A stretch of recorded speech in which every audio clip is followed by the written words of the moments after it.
Imagine living in a neighborhood where you think the homeowners association is there to protect you. But behind closed doors, the man in charge was turning that power into something terrifying. At first, it looked like nothing more than unfair fines and petty rules.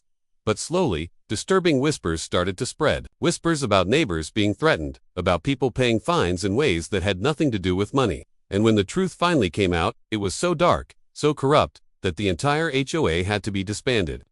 This is the story of how one man's abuse of power nearly destroyed a community until justice caught up with him.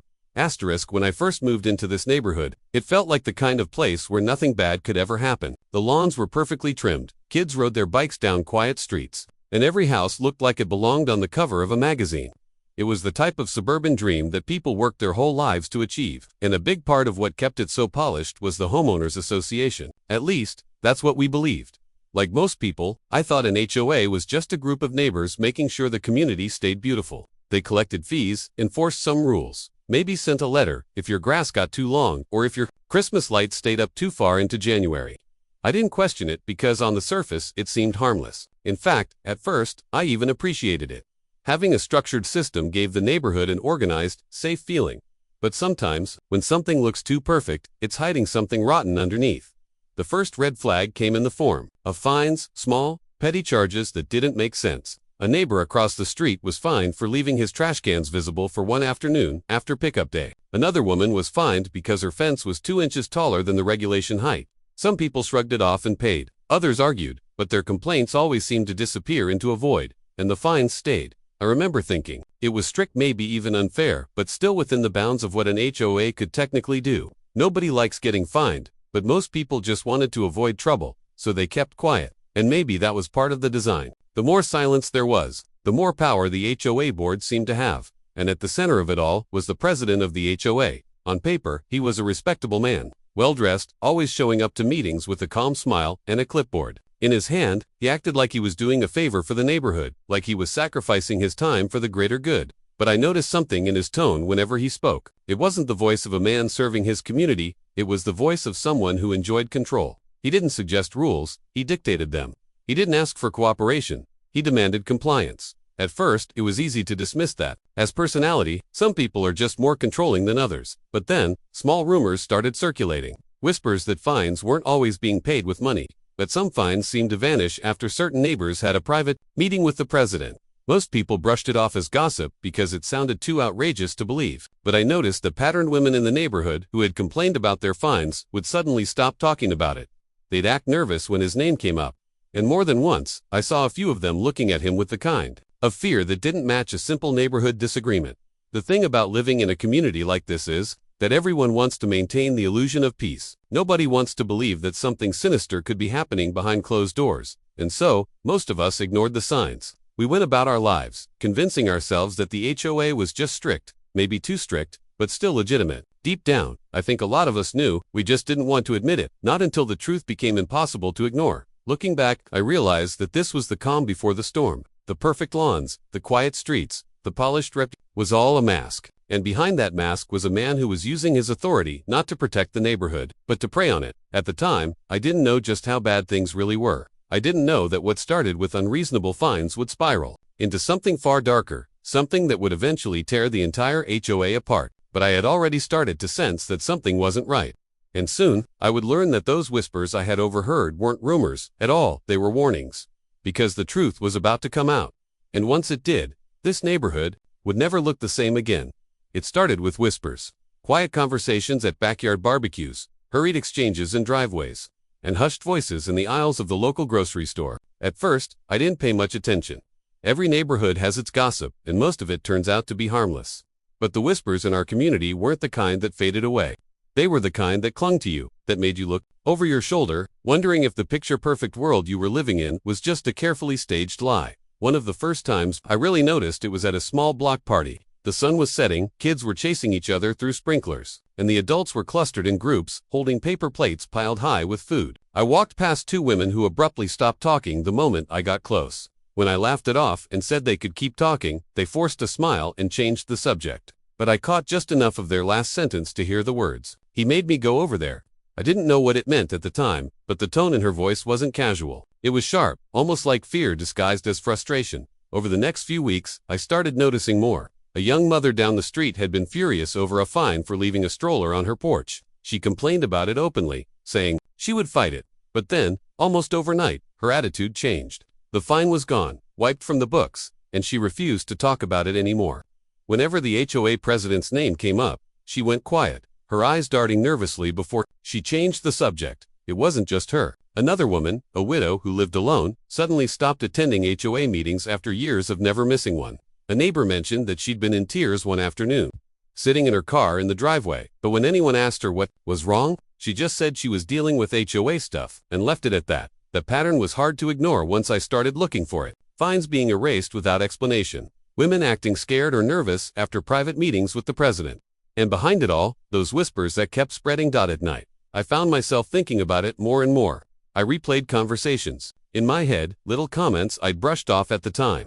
One man had joked that the president had his own way of negotiating. Another neighbor once said, half serious, that she'd rather move than keep dealing with him. And then there were the pauses, the way people's voices dropped when his name came up, like they were afraid of being overheard.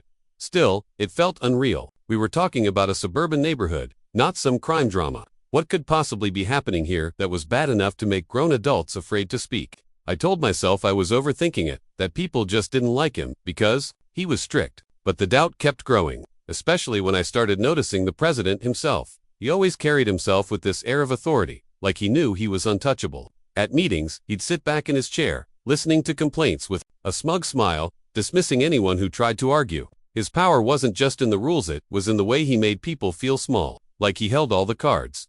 One evening, I stayed late after a board meeting, pretending to help stack chairs. While really just observing, I saw him pull aside a neighbor woman I knew had recently been fined for an unapproved paint color on her shutters. She looked uncomfortable as he leaned in, speaking low, his hand briefly touching her arm. She forced a laugh, but her eyes gave her away. She didn't look like someone negotiating over house paint. She looked like someone trapped. That was the moment it stopped feeling like gossip.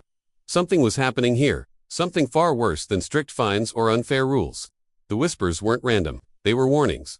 I went home that night and couldn't sleep. My mind kept circling back to the same thought. If this was real, if even half of what people hinted at was true, then our HOA wasn't just corrupt, it was dangerous. And the scariest part was how well hidden it was. Everyone suspected, but nobody spoke up. Fear had turned the entire neighborhood into a place of silence, and I had to ask myself, was I going to stay silent too? At the time, I didn't know the answer, but deep down, I felt a shift. Something inside me decided that I couldn't keep pretending everything was fine, because the more I looked around, the more obvious it became. This wasn't just about money or rules anymore. Something darker was lurking beneath the surface, and sooner or later, it was going to break wide open. The turning point came on a quiet Tuesday evening. Long after the whispers had already lodged themselves in my head, I was taking out the trash when I noticed my neighbor, Sarah, standing by her mailbox. Normally, she was chatty, always quick to wave or ask how things were going. But that night, she looked pale, her arms crossed tightly as if she was trying to hold herself together. I almost walked past her, but something made me stop. Maybe it was the way her eyes darted toward the HOA president's house and then quickly away. I asked if everything was okay, and at first, she gave the usual response, yeah, just tired. But then she hesitated, her lips parted like she wanted to say more, and then she stopped herself. I didn't press. Instead, I just said, if you ever need someone to talk to, I'm here. And then I walked away. The next night, there was a knock at my door. It was Sarah. She was shaking, holding a manila envelope against her chest, like it was the only thing keeping her steady. When I invited her in, she sat at my kitchen table, and, for the first time, someone put the rumors into words I couldn't ignore. She told me how the HOA president had cornered her after she complained about a fine, how he suggested there were other ways to resolve it, ways that had nothing to do with money. She said she felt trapped, terrified of what would happen if she refused. And when she finally did, he threatened her. Not with more fines, but with something worse. Videos he had taken of other women who had fallen into the same trap. If she went to the police, he said, he would make sure the entire neighborhood saw them. Then she slid the envelope across the table. Inside were printed screenshots, messages, vague but damning. They showed the president pressuring her, hinting at favors, reminding her of what he had on file. Her hands shook as I flipped through them. For a moment, I didn't know what to say. Part of me wanted to believe it wasn't real, that maybe it was a misunderstanding, or maybe she had misinterpreted his words. But the fear in her eyes told me otherwise. This wasn't gossip anymore. This was evidence, and Sarah wasn't alone. Over the next few weeks, word must have spread that I was someone who would listen. One by one, other women in the neighborhood began to open up. A widow who had been blackmailed into silence. A young mother who said she'd done things she regretted just to keep her family's name clean. Each story was eerily similar in reasonable fines, followed by a private offer from the president, ending with threats if they resisted. They were ashamed, scared, and worst of all, convinced nobody would believe them. The president was too powerful. He controlled the board, manipulated records, and kept everything behind closed doors. To the outside world, he looked respectable, untouchable. And these women, ordinary neighbors just trying to live their lives, felt powerless against him. But I believed him. I believed every word. And the more I listened, the more determined I became to do something about it. I started small. I began attending every HOA meeting, this time with my phone discreetly recording in my pocket. I paid attention to who spoke, who went silent, and how the president responded. I noticed the patterns, how he dismissed certain people, how he leaned on others, how he twisted the rules until they bent in his favor. One night, I caught him slipping up. During a heated discussion about landscaping fees, a board member joked that some people here know how to pay without writing a check. The president laughed, not realizing my phone was recording. To most, it probably sounded like an offhand remark, but in the context of what I'd learned, it was incriminating. At home, I began compiling everything: Sarah's screenshots, the testimonies of other women, my secret recordings. Piece by piece, a picture was forming. A picture of corruption, abuse, and blackmail, so grotesque that it was almost hard to believe it was happening in a quiet, suburban neighborhood. The hardest part wasn't collecting the evidence. It was convincing the victims that it would matter. Many of them were too scared to go to the police. They'd been threatened so thoroughly that the fear of humiliation felt worse than the abuse itself. Some begged me not to share their names, terrified of retaliation. But I knew silence would only make him stronger. One night, staring at the growing folder of files on my computer, I realized I had crossed a line. I was no longer just a concerned neighbor. I was an investigator. And if I was going to see this through, I had to be ready for a fight. The whispers had become confessions. The suspicions had become proof. And now, it was only a matter of time before the truth exploded into the open. The folder on my computer grew heavier by the day, not in size, but in weight. Every screenshot, every recording, every whispered confession I documented felt like a brick in a wall that was closing in on the HOA president. But as much evidence as I had, I knew none of it mattered if the victims stayed silent. Without their voices, without their testimony, it would be my word against his in the polished world of our neighborhood. He was the one people trusted. The breaking point came when one of the women, Sarah, the same neighbor who had first confided in me, showed up at my door again. Her hands weren't shaking this time. Instead, she looked resolved, her jaw set, her eyes clear. "I can't keep living like this," she said. "He doesn't get to win." She told me she was ready to go to the police. Not just her, but a small group of others too. Slowly, painfully, the silence was cracking. It wasn't easy. Every single one of them was terrified of what would happen if the president found out. But once the first person decided to speak, it gave the others strength. We arranged a meeting not with the HOA, but with law enforcement. I'll never forget walking into that precinct, the sterile smell of the air, the sound of our footsteps echoing down the hallway. When we sat down with the detectives and laid everything out, the files, the screenshots, the recordings, felt surreal, like we were unmasking a monster hiding in plain sight. At first, the officers listened with polite skepticism. They'd heard stories before, complaints about HOAs, power struggles, petty neighbor disputes. But when Sarah handed over her envelope, when another woman spoke through tears about the threats she'd faced, and when I played the recording of that board member's careless joke, the atmosphere shifted. This wasn't petty neighborhood drama anymore. This was criminal. The investigation didn't happen overnight. For weeks, it felt like nothing was moving. The president continued strutting around the neighborhood, clipboard in hand, smiling that smug smile as if he knew he was untouchable.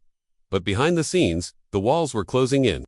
Detectives began quietly interviewing residents, pulling financial records, looking into past complaints. One evening, I was sitting in my living room when Sarah called me, her voice trembling with both fear and excitement. "They're getting a warrant," she whispered. "They're going after him." What happened next spread through the neighborhood like wildfire. Early one morning, just after sunrise, unmarked cars rolled down our quiet street.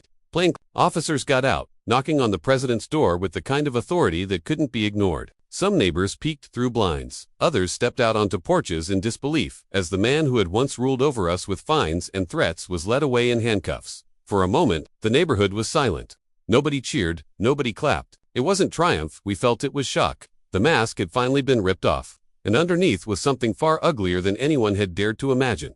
Over the next few days, the details began to leak out. The videos he had threatened people with, the pattern of blackmail, the years of exploitation hidden behind HOA bylaws and official letters. It was worse than we had suspected, and the fact that it had happened right under our noses made it even harder to process, but something else happened too. The silence that had hung over the neighborhood for so long finally broke.